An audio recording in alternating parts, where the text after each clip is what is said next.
Hello दोस्तों, welcome to commerce educators. हम लोग पढ़ रहे हैं पेपर नंबर 11 एफएमबीडीए और जिसमें आज चैप्टर स्टार्ट होने वाला है लिवरेज। कौन सा, मैं लिख भी देता हूं साथ में। जो आज चैप्टर स्टार्ट होने वाला है वो है लिवरेज। सर ये नाम तो हमने कभी सुना ही नहीं। बिल्कुल, ये क्या होता है अभी सब समझ जाओगे, कैसे काम करता है, क्या यूज है, सब बातें करेंगे। ओके, लेकिन इससे पहले बता दूं, ये जो है वो है हमारा चैप्टर नंबर सेकंड चैप्टर है ये हमारा। दैट मीन्स जो फर्स्ट चैप्टर है कैपिटल स्ट्रक्चर, जिसने अभी तक वो क्लासेस नहीं देखी है तो हमारा फर्स्ट चैप्टर जाकर देखेगा, जरूर देखेगा। ठीक है, जहां पर आपको क्या मिलेगा, इस तरीके से मैंने कॉन्सेप्ट लिखवा रखे हैं। सर ये हमें भी लिखना पड़ेगा, बिल्कुल, ये आपको लिखना पड़ेगा। ठीक है, बाकी व्यू ओनली के लिए मैं आपको क्या करूंगा, इसको ऐप पे लगा दूंगा। उसके बाद आपको मैंने क्वेश्चन भी सॉल्व करवाए थे सर, लिख के करवाए थे, बिल्कुल ये लिख के करवाए थे। और एक क्वेश्चन मैंने क्या किया था, मॉड्यूल का कॉपी पेस्ट कर दिया था। क्यों? क्योंकि ये जो हमारा बैच है वो है रेगुलर कम एग्जाम ओरिएंटेड। मतलब रेगुलर है तो हमने पहले पूरा हर क्वेश्चन को लिख के सॉल्व किया अच्छे से। जब हमको लगा कि अब हमको आ गया तो हमने कहा ठीक है चलो थोड़ा सा चीटिंग कर लेते हैं, है ना, थोड़ा सा जल्दी करवा दिया, थोड़ा सा मेरा टाइम बच गया है, जिससे आपका भी टाइम बच जाएगा, होप सो। ओके, बाकी मैं पूरा ये पीडीएफ व्यू ओनली के लिए आपके लिए लगा दूंगा। अच्छा, हम लोग जो बुक प्रोवाइड करवाएंगे उसमें ये आपको नहीं मिलने वाला है, मैं पहले ही क्लियर कर देता हूँ। ये चीज नहीं मिलेगा तो सर क्या मिलेगा फिर हमको? आपको जो मिलेगा वो ये मिलेगा, दिस वन, ये कैपिटल स्ट्रक्चर, दिस वन, ये वाला जो चीज है इसमें भी लिखा हुआ पोर्शन नहीं लिखोगे तो तुम ना यार, वरना तुम क्या करोगे? भैया मैंने बोला था ना, मेहनत का कोई ऑल्टरनेट नहीं होता है, तो मेहनत तो करनी पड़ेगी ना, बिना मेहनत के कुछ नहीं होने वाला। लिखोगे तुम मेरे साथ साथ, बाकी जो प्रिंटेड है वो आपको आपकी हार्ड कॉपी में मिल जाएगा। तो जैसे ही हार्ड कॉपी आएगी तुम लोग मेरे साथ साथ क्या कर सकते हो, ये लिखना चालू कर सकते हो। ओके, डन है सर। सर हार्ड कॉपी दोगे? बिल्कुल हार्ड कॉपी देंगे ना यार, हार्ड कॉपी क्यों नहीं देंगे। इवन हम सॉफ्ट कॉपी प्रोवाइड ही नहीं करवाते हैं, हम लोग सिर्फ हार्ड कॉपी ही देने वाले हैं यहाँ पर। ठीक है, इन फ्यूचर अगर सॉफ्ट कॉपी रहा तो एक बात अलग है, बाकी फिलहाल के लिए कोई मूड नहीं है।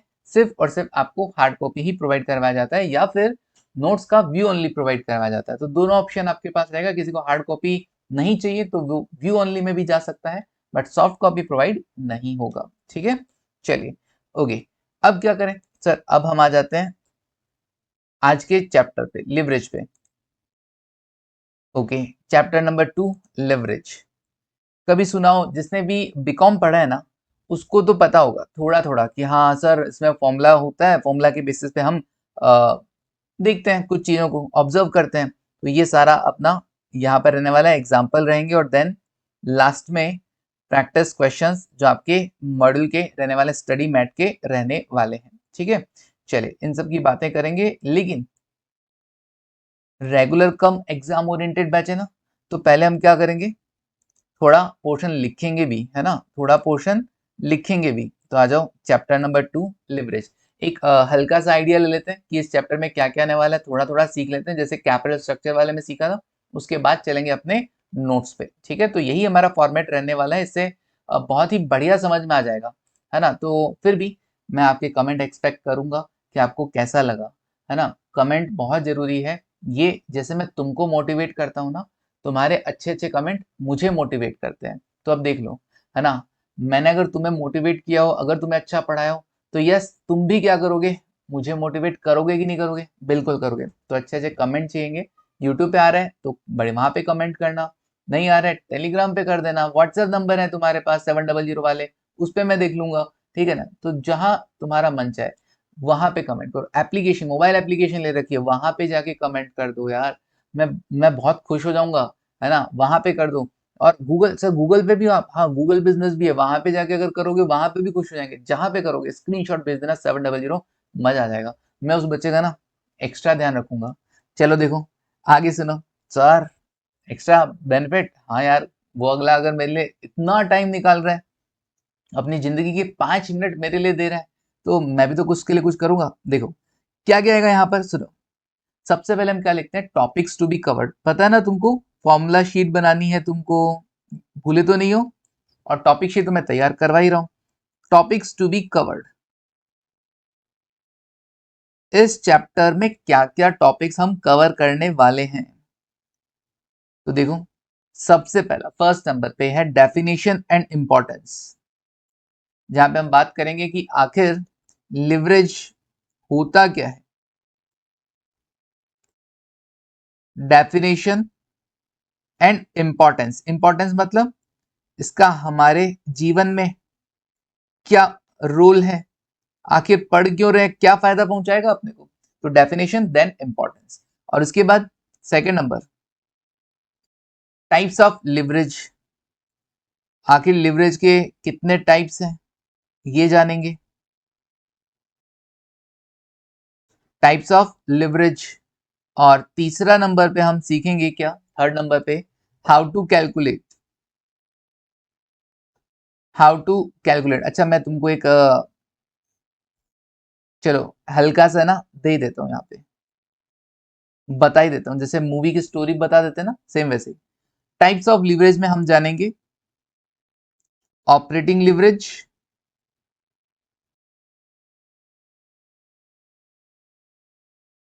फाइनेंशियल लिवरेज, एक से ज्यादा बार पढ़ा दूंगा तो अच्छा ही ना, तुमको याद रहेगा। ऑपरेटिंग लिवरेज, फाइनेंशियल लिवरेज, और देन तीसरा नंबर पे कंबाइंड लिवरेज। देन तीसरा नंबर पे कंबाइंड लिवरेज। ओके, तो ये हो गया टाइप्स ऑफ लिवरेजेस। ठीक है, नाउ थर्ड नंबर पे, थर्ड नंबर पे हम क्या सीखेंगे, थर्ड नंबर पे हम सीखेंगे हाउ टू कैलकुलेट, आखिर इन तीनों लिवरेज की कैलकुलेशन कैसे होगी। How to calculate and result interpretation, जो आंसर आएगा, जितना भी लिवरेज आएगा, जितना भी ओएल आएगा, जितना भी एफएल आएगा, या जितना भी सीएल आएगा। सर ये क्या बोल गए आप, मैंने कहा जितना भी ओएल आएगा, जितना भी एफएल आएगा, या जितना भी सीएल आएगा, उसका इंटरप्रिटेशन क्या है, आखिर वो हमारे क्या काम आता है। तो result interpretation. Okay, result interpretation ये जान लेंगे। समझा क्या तुम लोग। तो ये हमारा क्या रहने वाला है, टॉपिक्स टू बी कवर्ड रहने वाला है। क्या रहने वाला है, टॉपिक्स टू बी कवर्ड रहने वाला है। ओके, डन है यहां तक, बिल्कुल सर डन है। तो याद रहेगा, आगे चल के मैंने टॉपिक्स टू बी कवर्ड क्यों बताता हूँ सर, आगे चल के आप बोलते हो कि जो जो मैंने पढ़ाया है ना, केवल इसको देखकर, इनको देखकर अपने को बोलना ना चाहिए कि हमने क्या क्या पढ़ा है उस चैप्टर में। बस जब इसको देखकर तुम उस चैप्टर के बारे में बोलने लग गए ना, तो समझ जाना कि यस तुमको वो चैप्टर अच्छे से आ गया। अगर इसको देखकर तुम उस चैप्टर के बारे में, इन सब के बारे में नहीं बोल पा रहे हो, ये फॉर्मुलाज वगैरह नहीं बता पा रहे हो, रिजल्ट इंटरप्रिटेशन नहीं बता पा रहे हो, दैट मीन्स भैया अभी तक और पढ़ना बाकी है। ठीक है, वीडियोस वापस देखने पड़ेंगे। ठीक है, कोई डाउट है तो मुझसे पूछ सकते हैं, ऑब्वियसली 700 वाले जो लास्ट में नंबर है उसी पर। लेकिन हाँ, वीडियोस वापस देखने पड़ेंगे, हो सकता है एक से ज्यादा बार वीडियोस देखने पड़े, सबका दिमाग का लेवल अलग अलग होता है भाई। ठीक है, उसमें कोई बुराई नहीं, लेकिन आना जरूर चाहिए। नाउ सबसे पहले क्या, definition and importance. Definition and importance, first number definition and importance.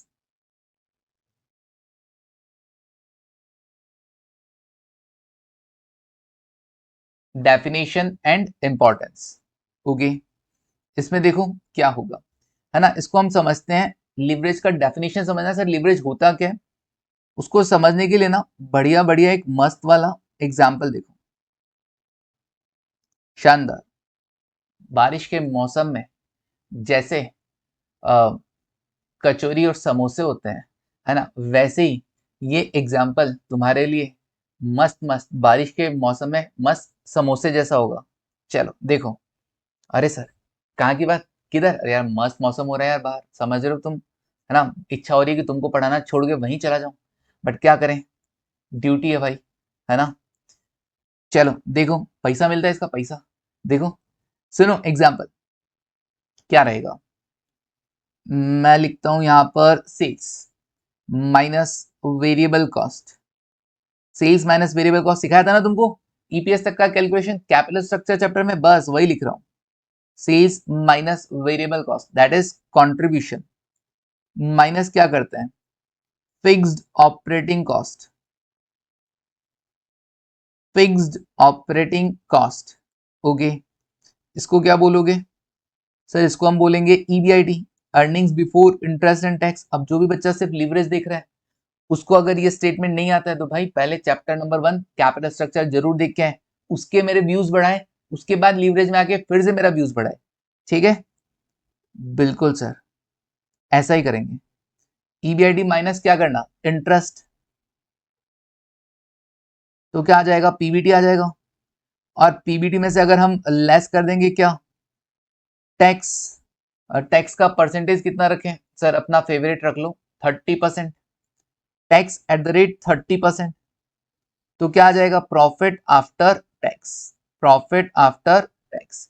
Less क्या कर देंगे सर? इसमें से प्रेफरेंस शेयर होल्डर्स को डिविडेंड दे दो, तो आ जाएगा Hitesh, earnings available to equity share holder, earnings available to equity share holder. Okay, और इसको हम नाम दे देंगे एक्स। जैसे इसको डिवाइड किया जाएगा किसमें, नंबर ऑफ इक्विटी शेयर्स से, नंबर ऑफ इक्विटी शेयर्स से, तो हमारे पास क्या आ जाएगा, EPS, अर्निंग्स पर शेयर, अर्निंग्स पर शेयर, EPS, अर्निंग्स पर शेयर। डन। चलिए सर, ये तो हमको आता था ना, ये हमको आता है ऑलरेडी, कैपिटल स्ट्रक्चर में हम पढ़ के आए हैं। ठीक है, अब सुनो और डेटा प्रोवाइड करवाता हूं। मान लो कि सेल्स कितना है, 5 लाख, सेल्स कितना, 5 लाख, वेरिएबल कॉस्ट कितना, 2 लाख। ओके, ये सब डेटा मैं ही प्रोवाइड करवा रहा हूं, तो कहीं से कैलकुलेशन नहीं किया मैंने ना। ओके, सेल्स 5 लाख का, वेरिएबल कॉस्ट 2 लाख का। नाउ कंट्रीब्यूशन, सर कंट्रीब्यूशन कितना, 3 लाख रुपए। तो अगर मैं आपसे पूछूं पीवी रेशियो कितना हो गया, तो बता पाओगे क्या? पीवी रेशियो कितना सर? पीवी रेशियो है 60%। कितना है, 60%। कैसे है सर? पीवी रेशियो होता है profit volume ratio, profit volume ratio मतलब contribution upon sales into 100, contribution upon sales into 100। तो 3 लाख डिवाइडेड बाय 5 लाख मतलब 3 lakh divided by 5 lakh, 3 divided by 5 into 100 कितना हुआ, 60%। ये सब हमने सीखा हुआ है ना। ओके, देन उसके बाद फिक्स कॉस्ट, फिक्स कॉस्ट कितना, फिक्स्ड, वो तो फिक्स्ड रहता है सर। ओके, 1 लाख रुपए, कितना भी प्रोडक्शन बढ़ा लो कम कर लो, फिक्स ऑपरेटिंग कॉस्ट सेम रहेगा। EBIT कितना, 2 लाख। इंटरेस्ट कितना, 50,000। सर ये भी फिक्स कॉस्ट होता है, फिक्स फाइनेंशियल कॉस्ट होता है सर ये। ओके, ये भी हमने कहाँ पढ़ा था सर? ये भी हमने ना कैपिटल स्ट्रक्चर चैप्टर में पढ़ा था। 1,50,000 PBT लेस 30%, 45,000 का, तो क्या आ जाएगा, 70% बचेगा, 1,05,000, 1,05,000। ओके, उस 1,05,000 में से क्या लेस कर दोगे, प्रेफरेंस शेयर डिविडेंड, वो कितना रखें सर? वो मान लेते हैं 35,000। अच्छा, ये भी फिक्स फाइनेंशियल कॉस्ट होता है, ये भी फिक्स कॉस्ट होता है, fix financial cost. Okay, next, next कितना सर? ये आ जाएगा 70,000, और 70,000 को अगर हम डिवाइड करेंगे नंबर ऑफ शेयर्स से, 1,000 शेयर्स, 1,000 शेयर्स, तो ये आएगा EPS कितना, 70 रुपीज।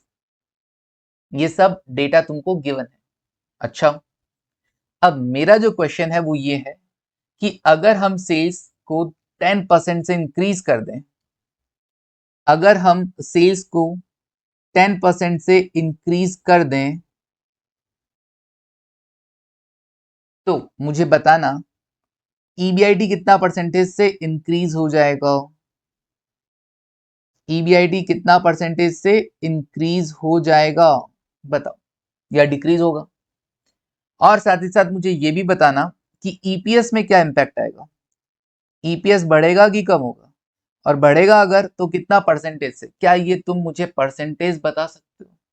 क्या तुम मुझे ये परसेंटेज बता सकते हो कि कितना परसेंटेज होगा? मैं कहा सर कैलकुलेट करना पड़ेगा, क्योंकि अभी तक हमको लीवरेज का कॉन्सेप्ट नहीं आता है, तो हमें ऑब्वियसली पूरा स्टेटमेंट बनाना पड़ेगा, है ना। तो हम पूरा स्टेटमेंट बनाते हैं। देखो 5 लाख था, 5 लाख में 10% इंक्रीज किया तो कितना होगा, 5,50,000। Okay, variable cost, sir sales बढ़ा है ना, तो हम मानेंगे कि प्रोडक्शन बढ़ा होगा, तो वेरिएबल कॉस्ट भी बढ़ेगा कि नहीं बढ़ेगा, बिल्कुल। पीवी रेशियो 60% है तो यहाँ पे कंट्रीब्यूशन है ना सेल्स का 60% ही आएगा, सेल्स का 60% कंट्रीब्यूशन। ओके, तो 5,50,000 इनटू अगर 60% करूं, अगर 60% पीवी रेशियो तो ऑब्वियसली वेरिएबल कॉस्ट कितना होगा रे, 40% होगा कि नहीं होगा, बिल्कुल। तो इनटू किया 40%, 2,20,000 variable cost, 2,20,000 variable cost. Sir ऐसा होता है? हाँ ऐसे होता है। अब 40% लेस करोगे तभी तो 60% बचता है, सिंपल। तो 2,20,000 40% हो गया, बाकी बचा 60%, कितना हुआ सर, 3,30,000। ठीक है जी, 3,30,000 फिक्स कॉस्ट। फिक्स कॉस्ट में कोई चेंज नहीं आने वाला, फिक्स कॉस्ट में कोई चेंज नहीं आने वाला, उतना ही रहेगा 1 लाख। ना ये कितना हुआ 2,30,000। तो देखो आपका ईबीआईटी कितना से इंक्रीज हो गया, आपका ईबीआईटी कितना से इंक्रीज हो गया सर, ऐसा है कि 2,30,000 हो गया है, कितना था पहले 2 लाख रुपए था, 2 लाख डिवाइड कर दो 2 लाख से, इंटू 100 कितना परसेंटेज हुआ सर, ये 30,000 डिवाइडेड बाय 2 लाख हुआ, इंटू 100 किया 15%, 15%। मतलब अपना ईबीआईटी कितना बढ़ा है, 15% से बढ़ा है। ओके, कितने से बढ़ा, 15% से बढ़ा। सेल्स में 10% का चेंज आपकी ईबीआईटी में 15% का चेंज लेकर आया है, 15%। क्यों? लिवरेज कहता है कि भैया ये इस वजह से होता है, लिवरेज कहता है कि ये इस वजह से होता है, किस वजह से, फिक्स्ड ऑपरेटिंग कॉस्ट की वजह से। ये 1 लाख रुपए यहां पे भी सेम थे, यहां पर भी सेम थे, इसलिए सेल्स तो इंक्रीज हुआ 10%, वेरिएबल कॉस्ट भी इंक्रीज हुआ 10%, कंट्रीब्यूशन भी इंक्रीज हुआ 10%, लेकिन फिक्स ऑपरेटिंग कॉस्ट में कोई चेंज नहीं आने की वजह से आपका ईबीआईटी 10% ना बढ़कर 15% बढ़ गया। ओके, इसको बोलते हैं लीवरेज बेनिफिट। क्या बोलते हैं? Leverage benefit. अच्छा, तो मतलब लीवरेज क्यों अराइज हुआ है सर, ये फिक्स्ड ऑपरेटिंग कॉस्ट की वजह से अराइज हुआ हाल फिलहाल। तो ईबीआईटी में 10% चेंज ना आकर 15% का चेंज आया, क्यों? फिक्स्ड ऑपरेटिंग कॉस्ट की वजह से। ओके, अब लीवरेज का क्या रोल है सर, लीवरेज का क्या रोल है, लीवरेज हमको सिखाएगा कि सेल्स में 1% का चेंज ईबीआईटी में कितना परसेंट का चेंज लेकर आएगा। सेल्स में 1% का चेंज ईबीआईटी में कितना परसेंट का चेंज लेकर आएगा, ये हमको कैलकुलेट करने का जरूरत नहीं है, फॉर्मूला लगाकर हम कैलकुलेट कर पाएंगे। फॉर एग्जाम्पल, चलो अभी लाइन से चलता हूँ, अभी दिमाग मत लगाओ, ठीक है। अभी तो लिवरेज समझते हैं कि लिवरेज क्या है। ठीक है सर, आगे देखो, आगे बढ़ते हैं। नेक्स्ट क्या करें सर, इंटरेस्ट। इंटरेस्ट में कोई चेंज नहीं सर, अगेन फिक्स कॉस्ट है, अगेन फिक्स कॉस्ट है सर 50,000। ओके, तो अब कितना रहेगा, ये आएगा सर 1,80,000, और 1,80,000 का 30% टैक्स अगर हम देंगे तो 1,80,000 का 30% कितना होता है 54,000। बाकी बचा 70,000, सॉरी 70% कितना 1,26,000। प्रेफरेंशियल डिविडेंड सर ये भी फिक्स कॉस्ट होता है, ये भी फिक्स कॉस्ट होता है। ओके, तो अब मेरा हितेश कितना आ गया, earnings available to equity share holder, देखो 91,000 आ रहा है क्या? Okay sir, number of shares नहीं, नंबर ऑफ शेयर्स में कोई चेंज नहीं है, 1,000 शेयर्स है। नाउ ईपीएस कितना हो गया सर, ईपीएस यहां पर हो गया हमारा 91, ईपीएस कितना हो गया हमारा 91, कितना परसेंट से, ऑब्जर्व करो, अभी अभी सिर्फ ऑब्जर्व करो कि क्या हो रहा है यहाँ पर, ठीक है। ईपीएस, ईपीएस कितना सर, ईपीएस 91 हो गया, 91 पहले कितना था 70, डिवाइडेड बाय 70 इंटू 100, कितना हुआ सर ये 91 माइनस 70 डिवाइडेड बाय 70 इंटू 100, 30%। ओहो, मतलब सर अब तक हमने क्या ऑब्जर्व किया, सेल्स में 10% इंक्रीज होने पर ईबीआईटी 15% से इंक्रीज हो गया और ईपीएस 30% से इंक्रीज हो गया। तुमको मैं ना स्पॉइलर दे ही देता हूं, सिंपल इतना सा कि ये जो 10% ना होकर 15% हुआ है ना, वो इस फिक्स्ड ऑपरेटिंग कॉस्ट की वजह से हुआ है। अगर ये नहीं होती, अगर ये नहीं होती, मान लो ये नहीं होती है ना, एक बार के लिए मान लो कि ये नहीं है, ये नहीं होती तो क्या होता, सर यहाँ पर हमारा ईबीआईडी कितना होता, 3,30,000 होता, और यहाँ पर 3 लाख होता, तो ऑब्वियसली फिर 3 लाख और 3,30,000, 3 लाख और 3,30,000 कितना परसेंट इंक्रीज होता, 10% इंक्रीज होता। अच्छा हाँ सर, अगर फिक्स ऑपरेटिंग कॉस्ट नहीं होती तो हमारा कॉन्ट्रीब्यूशन ईबीआईडी सेम होता, तो इसका मतलब ईबीआईडी में भी 10% का ही चेंज होता, बिल्कुल। लेकिन ईबीआईडी में 15% का चेंज हुआ due to fixed operating cost, due to fixed operating cost. और इसका इंपैक्ट रीड करना हमें कौन सिखाता है, लिवरेज सिखाता है, देखेंगे। तो लिवरेज कहता है कि भैया due to fixed operating cost आपके सेल्स में एक हल्का सा चेंज आपकी ईबीआईडी में एक मेजर चेंज ला सकता है, ठीक है ना। परसेंटेज चेंज, आपके सेल्स में एक हल्का सा परसेंटेज चेंज आपकी ईबीआईडी में एक मेजर परसेंटेज चेंज ला सकता है। और सेम यही लिवरेज अगेन बोलता है, पहले तो फिक्स्ड ऑपरेटिंग कॉस्ट की वजह से बोलता है, अभी बाद में फिक्स्ड फाइनेंशियल कॉस्ट की वजह से बोलता है कि भैया ईबीआईडी में 15%, तो भाई आगे भी तो ईपीएस में भी तो 15% होना चाहिए ना। जैसे कि आप अगर आप देखोगे, हाँ ईबीआईडी के अंदर 15%, तो यहाँ पर भी फिर ईपीएस में 30% क्यों गया, वो इस वजह से हो गया इंटरेस्ट और प्रेफरेंशियल डिविडेंड, क्योंकि इंटरेस्ट सेम रह गया, प्रेफरेंशियल डिविडेंड भी सेम रह गया। अर्निंग ज्यादा थी, ईबीआईडी ज्यादा था, बट आपका इंटरेस्ट और प्रेफरेंशियल डिविडेंड सेम रह गया, इस वजह से जो परसेंटेज चेंज है वो और इंक्रीज हो गया ईपीएस। ये भी इंपैक्ट कौन सिखाएगा हमें रीड करना, लिवरेज सिखाएगा। हर एक के लिए अलग अलग लिवरेज है, किसी के लिए ऑपरेटिंग लिवरेज है, किसी के लिए फाइनेंशियल लिवरेज है, और किसी के लिए कंबाइंड लिवरेज भी हो गई होगा। चलो देखो, अब एक और ऑब्जर्वेशन करते हैं। एक मन में ख्याल आया सर, सर इंक्रीज करने पे ऐसा हो रहा है, क्या डिक्रीज करने पर भी ऐसा ही होगा? चलो अनदर एग्जांपल, एक और एग्जांपल देख लेते हैं, आ जाओ अनदर एग्जांपल।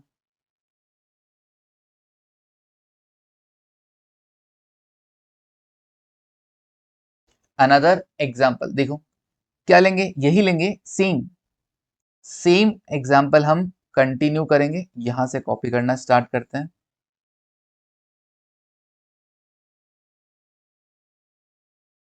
ओके, यहां तक की कहानी तो सेम रहेगी ना, तो मैंने कॉपी पेस्ट कर दिया ये वाला मामला।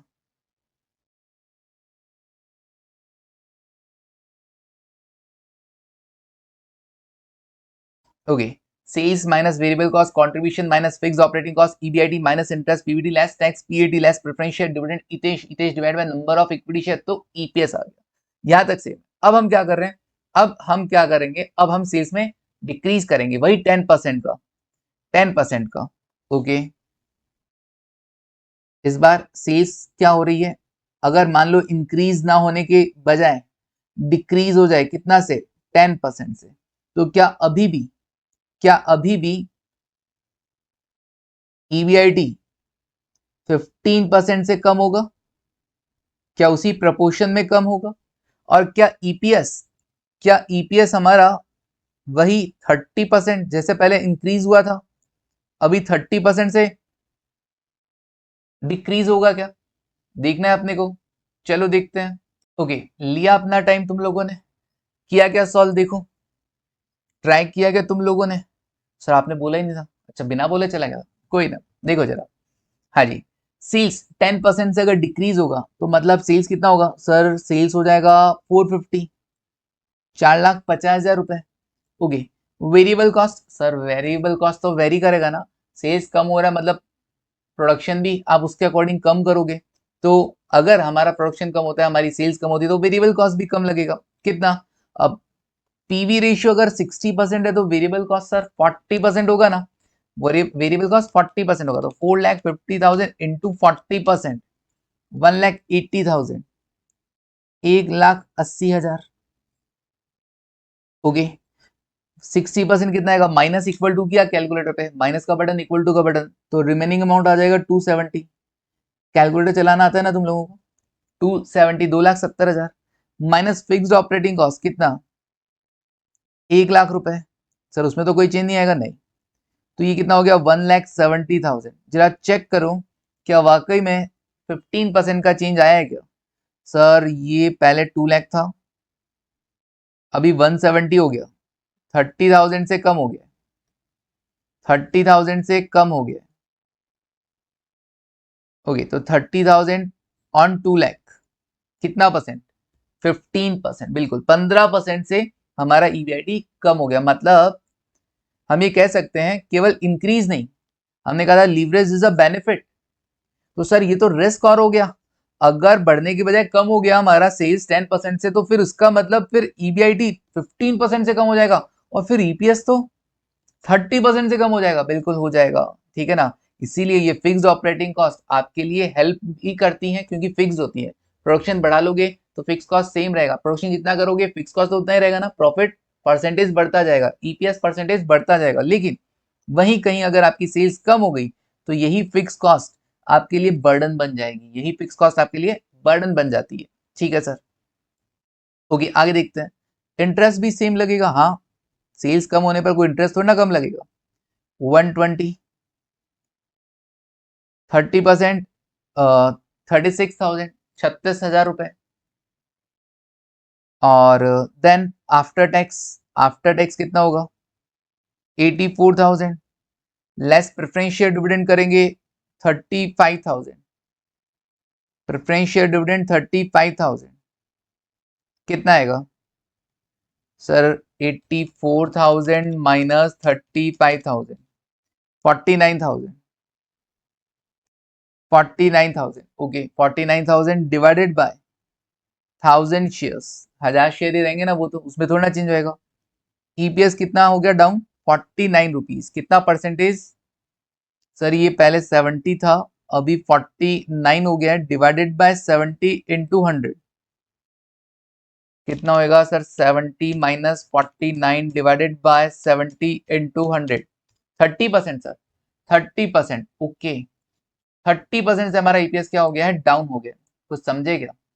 अरे कुछ समझे क्या? नहीं सर, कुछ नहीं समझे सर, लीवरेज नहीं समझे। मैं कहा छोड़ो ना लीवरेज, तुम ये समझे क्या कि इन फिक्स्ड ऑपरेटिंग कॉस्ट की वजह से, इस फिक्स्ड ऑपरेटिंग कॉस्ट की वजह से सेल्स में 10% का चेंज ईबीआईटी में 15% का चेंज लेकर आया।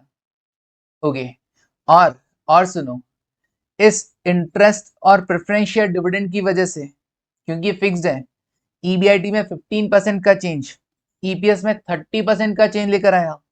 बिल्कुल सर, ये तो समझ में आता है, ये तो समझ में आता है। अच्छा सर एक बात बताओ, अगर ये इंटरेस्ट ना होता और अगर ये प्रेफरेंशियल डिविडेंड भी ना होता तो क्या होता? मैंने कहा तो फिर क्या ईबीआईटी में 15% का चेंज ईपीएस में 15% का ही चेंज लेकर आता? बिल्कुल लेकर आता। कैसे? बता देता हूँ। मान लो इंटरेस्ट नहीं है ना, 2 लाख, मान लो इंटरेस्ट नहीं है तो ये भी 2 लाख होता, 30% कितना होता? 60,000। फिर ये कितना था? 1.4 लाख। प्रेफरेंशियल डिविडेंड नहीं है तो ये भी 1.4 लाख, ओके। और फिर नंबर ऑफ शेयर्स 1000, तो 1.4 मतलब 1,40,000 डिवाइड बाय 1000, 140 रुपए का ईपीएस आता। अच्छा यहाँ पे क्या था? 2.3 लाख। इंटरेस्ट अगर नहीं है तो ये भी 2.3 लाख, ओके। फिर उसका 2.3 लाख का 2,30,000 का 30%, 69,000। बाकी कितना बचा? 1.61 लाख, ओके। डिविडेंड नहीं है तो ये 1.61 लाख। अब जरा देखो, अब नंबर ऑफ शेयर्स कितना? 1000, तो कितना आएगा? 161 का ईपीएस। जरा चेंज देखो, 140 से 161, 161 माइनस 140 डिवाइडेड बाय 140 इंटू 100, 15%। यहां से यहां ईपीएस कितना बढ़ता? 15%। मतलब अगर इंटरेस्ट और प्रेफरेंशियल डिविडेंड ना होता, ईबीआईटी में 15% का चेंज ईपीएस में भी 15% का ही चेंज लेकर आता, 15% ही चेंज लेकर आता। ओके, इसका मतलब ये प्रूव होता है माय लॉर्ड, इससे ये साबित हो जाता है कि ये नालायक इंटरेस्ट और प्रेफरेंशियल डिविडेंड की वजह से ही, है ना, अब इनको नालायक तो नहीं कहेंगे, इन होनहार दो आइटम की वजह से ही ईबीआईटी में 15% का चेंज ईपीएस में 30% का चेंज लेकर आया। ओके ठीक है सर, और ये भी कह सकता हूं कि ये तीन आइटम की वजह से, fixed operating cost, fixed financial cost, ये दो आइटम की वजह से सेल्स में 10% का चेंज ईपीएस में 30% का चेंज लेकर आया। इधर होनहार बोलूंगा, इधर इन्हीं को नालायक बोलूंगा। क्यों नालायक? क्यों? इस बार सेल्स में 10% डिक्रीज होने पर ईबीआईटी 15% डिक्रीज हो रहा है और ईपीएस 30% से डिक्रीज हो रहा है। तो सर लीवरेज क्या हुआ? लीवरेज एक बेनिफिट के तौर पे भी देखा जा सकता है और रिस्क के तौर पे भी देखा जा सकता है। तो मैं लिख देता हूं, so leverage, so leverage is a benefit. अच्छा यही होता है लीवरेज? हाँ यही होता है लीवरेज, कि सेल्स में 1% का चेंज आपके ईबीआईटी और ईपीएस में मेजर चेंज लेकर आएगा। तो लीवरेज इज अ बेनिफिट, बढ़ेगा तो फायदा है ना? As well as risk also, as well as risk also, which shows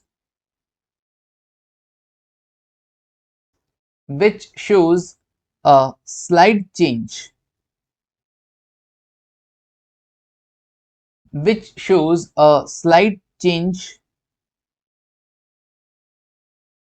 in sales. A slight change in sales will result in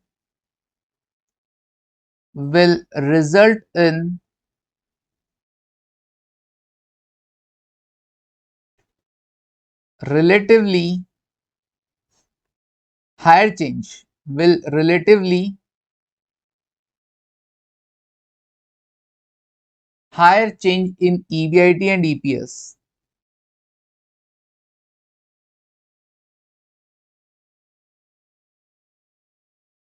Okay, leverage is a benefit as well as risk also. मतलब अगर sales बढ़ेगा 10% से, तो यहाँ पर EBIT क्या हो रहा था? 15% से बढ़ रहा था। जरूरी नहीं कि इतना परसेंटेज से ही बढ़ेगा।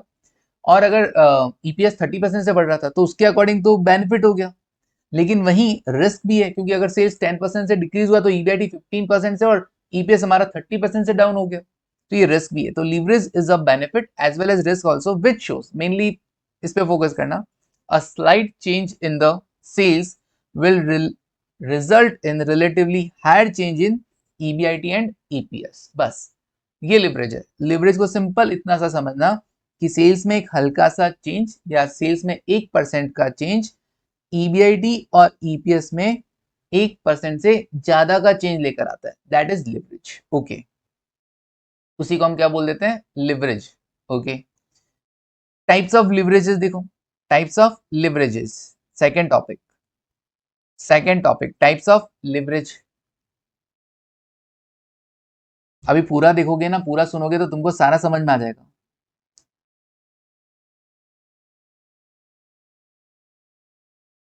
टाइप्स ऑफ लिवरेज,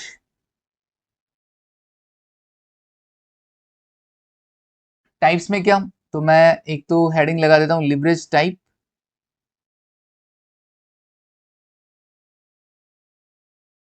और दूसरा लगा देता हूं shows relationship between, shows relationship between. Okay sir ये क्या है? मैं क्या सुनू, टाइप्स ऑफ लिवरेज में पहला टाइप क्या था? Operating leverage, operating leverage. Okay, जिसको हम बोलते हैं शॉर्ट में ओएल। ये ओएल क्या करता है? किन दो वैल्यूज के बीच में रिलेशनशिप बताता है? तो ऑपरेटिंग लिवरेज आपको बताएगा कि सेल्स में एक हल्का सा चेंज, या यूं कहूं सेल्स में 1% का चेंज आपकी ईबीआईटी में कितना परसेंट का चेंज लेकर आएगा? सेल्स में 1% का चेंज आपकी ईबीआईटी में कितना परसेंट का चेंज लेकर आएगा? Shows relationship between sales and EBIT. Sales में 1% का चेंज आपकी ईबीआईटी में कितना परसेंट का चेंज लेकर आएगा? जब हम इसको ऑब्जर्व करेंगे, जब हम इसको रीड करेंगे, सेल्स में 1% का चेंज ईबीआईटी में कितना परसेंट का चेंज लेकर आएगा, तो उस ऑब्जर्वेशन को हम कहेंगे ऑपरेटिंग लिवरेज। तो ऑपरेटिंग लिवरेज की कैलकुलेशन हम कैलकुलेट करना सीखेंगे, हम फॉर्मूला सीखेंगे, है ना? अभी तक हमने सीखा नहीं है। हम ये डायरेक्ट लीवरेज से पता कर सकते हैं कि सेल्स में 1% का चेंज ईबीआईटी में कितना परसेंट का चेंज लेकर आएगा, और वो हमें कौन बताएगा? Operating leverage. लेकिन अभी तक हमको ऑपरेटिंग लिवरेज कैलकुलेट करना नहीं आता। अगर हमको वो कैलकुलेट करना आता ना, तो इस तरीके से स्टेटमेंट बनाकर देखने की जरूरत नहीं होती कि 10% का चेंज ईबीआईटी में कितना परसेंट का चेंज लेकर आएगा। समझ में आया अभी कि अगर हमको ये कैलकुलेट नहीं करना, सिंपल हमको पता करना है इसी को ऑब्जर्व करके, इसको देखकर मैं बता दूंगा कि सेल्स में 1%, यहां से अगर सेल्स में 1% का चेंज आया तो ईबीआईटी में कितना परसेंट का चेंज आएगा। वो किसके थ्रू पॉसिबल है? वो लीवरेज के थ्रू पॉसिबल, लीवरेज की कैलकुलेशन के थ्रू पॉसिबल है। ओके ठीक है जी। तो सेल्स में 1% का चेंज आपकी ईबीआईटी में कितना परसेंट का चेंज लेकर आता है, उसके लिए कौन सा लिवरेज बना है? ऑपरेटिंग लिवरेज बना है। ओके फिर दूसरा leverage, financial leverage, financial leverage, financial leverage. Okay FL. Sir ये क्या बताएगा? ये हमें किसके बीच में रिलेशन बताएगा? ईबीआईटी और ईपीएस, ईबीआईटी और ईपीएस के बीच में रिलेशन बताएगा। मतलब सर इस लेवल पे यहां पर बताएगा कि अगर यहां से ईबीआईटी में 1% का चेंज आता है तो ईपीएस में कितना परसेंटेज का चेंज आएगा। ईबीआईटी में 1% का चेंज आपकी ईपीएस में कितना परसेंट का चेंज लेकर आएगा, वो आपको बताएगा कौन? Financial leverage. ओके मतलब अगर मैंने फाइनेंशियल लिवरेज की कैलकुलेशन कर ली, वो अमाउंट मेरे पास आ गया, तो मैं क्या कर पाऊंगा? मैं बता पाऊंगा कि ईबीआईटी में 15% का चेंज ईपीएस में 30% का चेंज लेकर आएगा। इसके लिए मुझे पूरा कैलकुलेट करने का नीड नहीं रहेगा। Okay sir. देन उसके बाद थर्ड नंबर पे कंबाइंड लिवरेज। कंबाइंड नाम से ही पता चल रहा है सर इन दोनों का मिक्स होगा। कंबाइंड लिवरेज,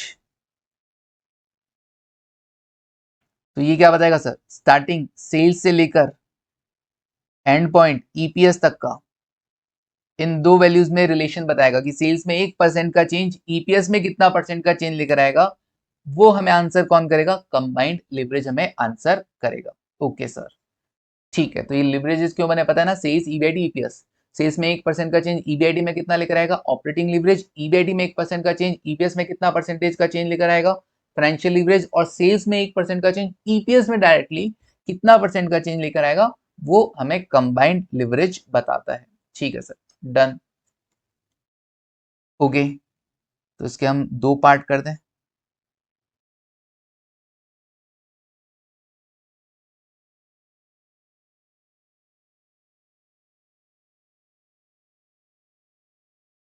ओके डन है। चलिए आगे बढ़ते हैं। बस इतना सा? हाँ इतना सा। तीसरा टॉपिक क्या है? तीसरा टॉपिक दो हो गए। हाँ जी, डेफिनेशन एंड इंपॉर्टेंस हो गया। इंपॉर्टेंस क्या? हमें बताता है कि भैया सेल्स में 1% का चेंज ईबीआईटी में कितना परसेंट का चेंज लेकर आएगा, या ईबीआईटी में 1% का चेंज ईपीएस में कितना इंपैक्ट लेके आएगा, या सेल्स में 1% का चेंज ईपीएस में कितना परसेंट का चेंज लेकर आएगा। ये इसका इंपॉर्टेंस है। डेफिनेशन क्या है? Leverage is a benefit as well as risk also. मतलब अगर सेल्स बढ़ेगा तो ईबीआईटी ईपीएस उससे ज्यादा बढ़ेगा, लेकिन सेल्स अगर कम हुआ तो ईबीआईटी ईपीएस उससे ज्यादा परसेंटेज से कम होगा। ठीक है टाइप्स जाने, अब बात करते हैं how to calculate and result interpretation. कैसे कैलकुलेट होगा और कैसे रिजल्ट इंटरप्रेट किया जाएगा। ठीक है तो लिखो थर्ड नंबर पॉइंट क्या? How to calculate and result interpretation. How to calculate and result interpretation पूरा पढ़ लोगे ना तो तुमको बढ़िया से समझ में आ जाएगा। आधा अधूरा बीच में छोड़ के चले जाओगे ना तो दिक्कत आ जाएगी। ओके तो जाना मत, कुर्सी से हिलना मत। ठीक है how to calculate and result interpretation. तो मैं ना एक तो कॉलम बना देता हूँ, कौन सा? लिवरेज का। ठीक है एक तो कॉलम बना देता हूँ किसका? लिवरेज का। ये कौन सा वाला लिवरेज हम ऑब्जर्व कर रहे हैं। फिर उसके बाद बना देता हूँ हाउ टू कैलकुलेट, आखिर उस लिवरेज की कैलकुलेशन होगी कैसे। फिर उसके बाद उससे जो आंसर आएगा उसको इंटरप्रेट कैसे करना है, result interpretation.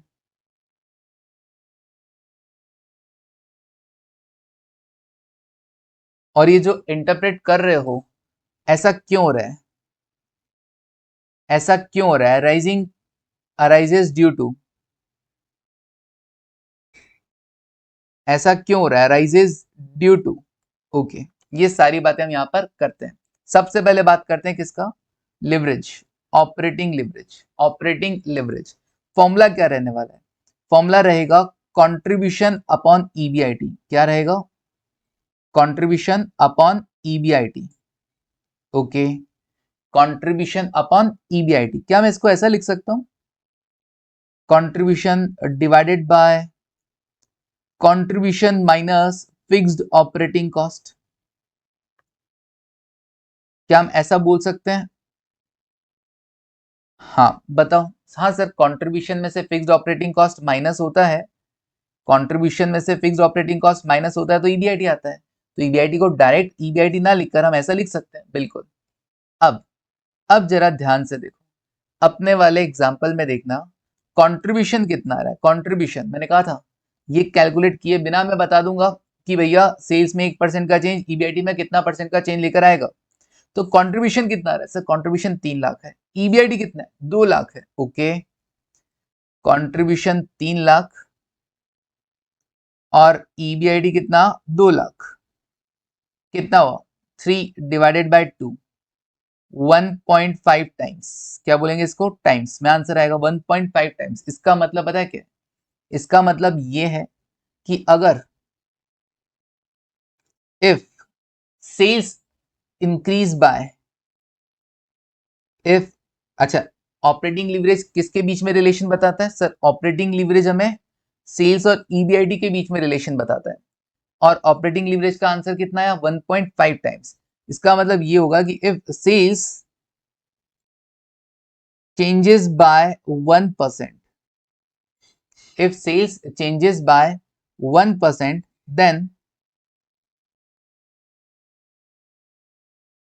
EBIT will change by, EBIT will change by मतलब चेंज मतलब इंक्रीज और डिक्रीज, कितना 1.5 टाइम्स मतलब 1.5%, 1.5%। ओके, इसीलिए इस एग्जांपल में देखो सेल्स में 10% का चेंज, उसका 1.5 टाइम्स देख लो, 10 इंटू 1.5 कितना 15%। सेल्स में 10% का चेंज, ईबीआईटी में 15% का चेंज लेकर आया। क्यों, क्योंकि ऑपरेटिंग लीवरेज का आंसर कितना है, ऑपरेटिंग लीवरेज कहता है फॉर्मूला है contribution upon EBIT. Okay, contribution upon EBIT, तो कितना आया 1.5 आया। इसका मतलब अगर इस लेवल से सेल्स में 1% का चेंज हुआ तो ईबीआईटी में 1.5% का चेंज आएगा। तो बिना इसको कैलकुलेट किए भी मैं लीवरेज की हेल्प से बता सकता हूं कि सेल्स में 1% का चेंज ईबीआईटी में कितना परसेंट का चेंज लेकर आएगा। क्लियर है वाली चीज। ओके सर, ऐसा क्यों हुआ, ऐसा क्यों हुआ, सेल्स में 1% का चेंज ईबीआईटी में 1.5% का चेंज क्यों लेकर आया, due to fixed operating cost. मैंने कहा ना, अगर ये नहीं होता तो जो कंट्रीब्यूशन है वही ईबीआईटी हो जाता, तो उस केस में तो 10% ही चेंज आता कि नहीं आता, 10% ही चेंज आता कि नहीं आता, बिल्कुल आता सर। तो इसका मतलब सिर्फ और सिर्फ इस फिक्स्ड ऑपरेटिंग कॉस्ट की वजह से slight change in the sales will result in relatively higher change in the EBIT। Okay, EBIT में कंपैरेटिवली ज्यादा चेंज लेकर आया। ओके, तो arises ड्यू टू क्या लिख देता हूं, arises due to fixed operating cost, arises due to fixed operating cost. Okay, arises due to fixed operating cost. Okay, क्यों हुआ ऐसा, फिक्स्ड ऑपरेटिंग कॉस्ट। और एक मजे की बात बताऊं तुमको, ये फॉर्मूला मैंने वापस क्यों लिखा, ये इसी वजह से लिखा था, ये इसी वजह से लिखा था। इसको भी मैं कलर यही दे देता हूं, same, fixed operating cost. Okay, contribution upon contribution minus fixed operating cost. तो फिक्स्ड ऑपरेटिंग कॉस्ट की वजह से, फिक्स्ड कॉस्ट की वजह से क्या हो रहा है, सेल्स में 1% का चेंज ईबीआईटी में 1.5% का चेंज लेकर आया। ओके, स्लाइटली हायर चेंज लेकर आया। Okay sir, done. Next leverage, next leverage कौन सा, नेक्स्ट लिवरेज है फाइनेंशियल लिवरेज। ये कैसे कैलकुलेट होता है सर, ये होता है ईबीआईटी अपॉन, इसका formula EBIT upon, EBIT upon क्या, ईबीआईटी माइनस सर ये किसकी वजह से? आपने कहा था सर ये फिक्स कॉस्ट की वजह से ही होता है, तो ये operating leverage fix operating cost की वजह से राइज हुआ, तो financial leverage sir fix financial cost की वजह से राइज होगा ना, इंटरेस्ट और प्रेफरेंस शेयर डिविडेंड, बिल्कुल। तो ईबीआईटी अपॉन ईबीआईटी माइनस क्या करना, माइनस कर देना इंटरेस्ट और माइनस कर देना प्रेफरेंस शेयर डिविडेंड। लेकिन क्योंकि प्रेफरेंस शेयर डिविडेंड क्या होता है, आफ्टर टैक्स होता है, इसलिए इसको बिफोर टैक्स में कन्वर्ट करना जरूरी है, क्योंकि ईबीआईटी बिफोर टैक्स है, इंटरेस्ट बिफोर टैक्स है, तो प्रेफरेंस शेयर डिविडेंड भी आपको क्या लेना है, बिफोर टैक्स लेना है। चलिए इसको सॉल्व करके देखते हैं। ईबीआईटी कितना था अपना, 2 lakh, okay. 2 lakh minus interest कितना था सर, इंटरेस्ट था इस लेवल पे, देखना किस लेवल पे, इसी लेवल पे, इस पे मत चले जाना, हम यहाँ पे देख रहे हैं, यहाँ से देख रहे हैं, यहाँ पे, ओके, कि यहाँ से अगर कोई चेंज हुआ तो क्या होगा। तो इंटरेस्ट कितना 50 और डिविडेंड है 35,000 और टैक्स रेट है 30%, ओके। तो यहाँ मैं लिख देता हूँ interest 50,000, preference share dividend 35,000 divided by 1 minus tax rate, okay. Solve करेंगे तो 2 lakh divided by 2 lakh minus 50,000 minus 35,000 divide करना 0.7 से, अगेन 50,000, ओके। तो 2 लाख माइनस 50 मतलब 1 लाख, तो ये आ गया है sir 2 lakh divided by 1 lakh, मतलब 2 टाइम्स। तो सर इसका ये जो रिजल्ट आया 2 टाइम्स, इसका इंटरप्रिटेशन क्या होगा? मैंने कहा फाइनेंशियल लीवरेज कौन सी दो वैल्यूज के बीच में रिलेशन बताता है सर, फाइनेंशियल लीवरेज बताता है ईबीआईटी और ईपीएस के बीच में रिलेशन। इसका मतलब ईबीआईटी में 1% का चेंज ईपीएस में कितना परसेंट का चेंज लेकर आएगा। तो मैं यहां लिख देता हूं, इफ रिजल्ट इंटरप्रिटेशन में, if EBIT changes by 1%, then EPS will change by, then EPS will change by कितना परसेंट से बढ़ जाएगा सर, कितना परसेंट से, 2 टाइम्स है ना, तो 2%, 2%। जरा चेक करो ऐसा ही हुआ था क्या? बिल्कुल सर, ईबीआईटी में 15% का चेंज, ईपीएस में 30% का चेंज लेके आया, 2 टाइम्स, 2 टाइम्स चेंज लेकर आया। अच्छा, मतलब ये सब कैलकुलेट करने का जरूरत नहीं, हमको अगर फाइनेंशियल लीवरेज का फॉर्मूला आता है तो हम डायरेक्टली बता सकते हैं कि ईबीआईटी में 15% का चेंज, उसका 2 टाइम्स 30% ईपीएस में चेंज लेकर आएगा, ओके। किससे? गिवन लेवल ऑफ डेटा से, गिवन लेवल ऑफ डेटा से, ओके सर। तो सर ये क्यों राइज हुआ, फाइनेंशियल लिवरेज क्यों राइज हुआ? ईबीआईटी में 1% का चेंज, ईपीएस में 2% का चेंज क्यों लेकर आया? फिक्स्ड फाइनेंशियल कॉस्ट की वजह से, फिक्स्ड फाइनेंशियल कॉस्ट की वजह से।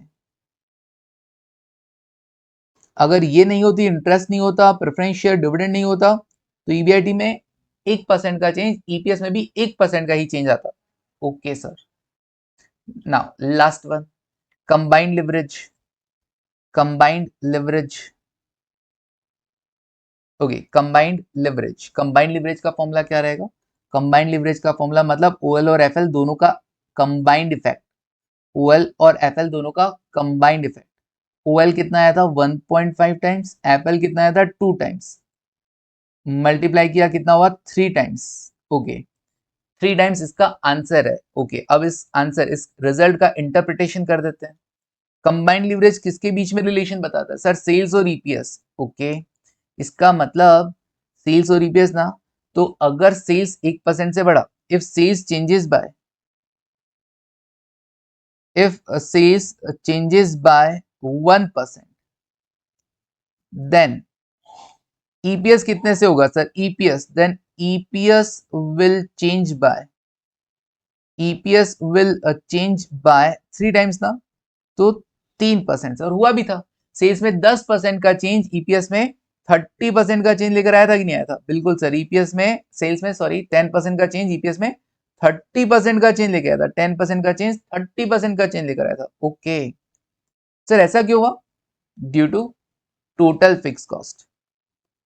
कंबाइंड लीवरेज तो दोनों का कंबाइंड इफेक्ट है, तो फिक्स्ड ऑपरेटिंग कॉस्ट भी आ गया यहाँ पर और फिक्स्ड फाइनेंशियल कॉस्ट भी आ गया।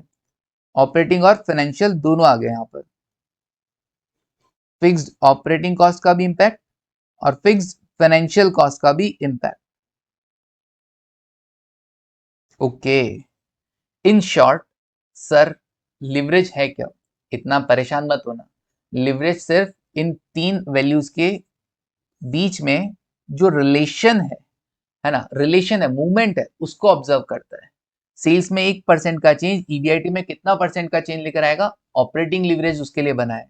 ईबीआईटी में 1% का चेंज ईपीएस में कितना परसेंट का चेंज लेकर आएगा? फाइनेंशियल लिवरेज उसके लिए बना है। और सेल्स में 1% का चेंज ईपीएस में कितना परसेंट का चेंज लेकर आएगा? कंबाइंड लिवरेज उसके लिए बना है। बस दैट्स इट, और कुछ नहीं है। सिंपल इतना सा है। 3 फॉर्मूलाज हैं जिससे आप ऑपरेटिंग लिवरेज, फाइनेंशियल लिवरेज और कंबाइंड लिवरेज पता कर सकते हो। और इंटरप्रिटेशन क्या रहेगा वो मैंने आपको बता दिया है। ठीक है, कौन सी दो वैल्यूज के बीच में ये रिलेशनशिप शो करता है और क्यों हो रहा है ऐसा। क्यों सेल्स में 1% का चेंज ईबीआईटी और ईपीएस में ज्यादा चेंज लेकर आ रहा है? फिक्स कॉस्ट की वजह से। फिक्स कॉस्ट की वजह से हर एक फिक्स ऑपरेटिंग कॉस्ट को ऑब्जर्व करने के लिए ऑपरेटिंग लिवरेज है। फिक्स फाइनेंशियल कॉस्ट के इंपैक्ट को ऑब्जर्व करने के लिए फाइनेंशियल लिवरेज है। और दोनों कॉस्ट के कंबाइंड इफेक्ट को जज करने के लिए, है ना, ऑब्जर्व करने के लिए कंबाइंड लिवरेज बनाया गया है। ठीक है जी, चलिए, तो मैंने ना आज तुमको ये चीज सिखा दी है। अब तुमको क्या करना है? सर हो गया, इतना ही चैप्टर था? बिल्कुल ये इतना ही चैप्टर था, है ना? चैप्टर हो गया? हाँ सर चैप्टर हो गया, बिल्कुल इतना सही था, 3 लिवरेज और कुछ नहीं। अब तुमको घर पे क्या करना है, ये वाला जो आज मैंने काम किया ना, वही काम तुमको इस एग्जाम्पल पे करके आना है। बस यहां पर ध्यान देना, इफ सेल्स इंक्रीज बाय 5% और इफ सेल्स डिक्रीज बाय 5%, ये सॉल्व करके आना है। ठीक है, देखना कितना आ रहा है, सारा ऑब्जर्व करना, अपना पूरा दिमाग लगाना कि सेल्स में 5% का चेंज, ईबीआईटी में कितना परसेंट लेकर चेंज आ रहा है, ईपीएस में कितना परसेंट का चेंज लेकर आ रहा है, वो सब ऑब्जर्व करके ना, जितना आज सीखा है उसके अकॉर्डिंग। ठीक है, कल मैं आऊंगा, फिर हम इसको कंटिन्यू करेंगे। तब तक के लिए thank you, take care and bye.